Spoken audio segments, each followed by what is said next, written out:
Saudara, Universitas Hasanuddin Makassar kembali mengukuhkan 4 guru besar mereka berasal dari disiplin ilmu berbeda, yakni sains dan teknologi.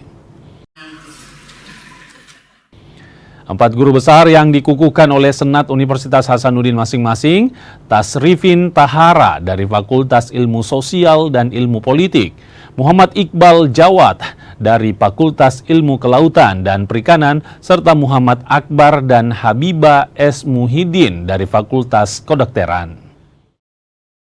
Rata-rata 30 diantaranya itu karena retinopati diabetik dan umumnya dalam kondisi yang sangat jelek. Nah, sebenarnya hari itu tidak boleh terjadi sih sebenarnya. Kalau kita melakukan screening dan tight control dari awal.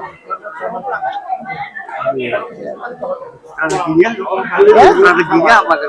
Yaitu kita berupaya selamanya melakukan screening dan pelatihan dokter-dokter dan perawat dan kerjasama sama bagian penyakit dalam, bagian anak, karena kan DM juga ada pada anak, pada sama-sama bagian endokrin, supaya kita bagaimana caranya bersama-sama melakukan deteksi dini.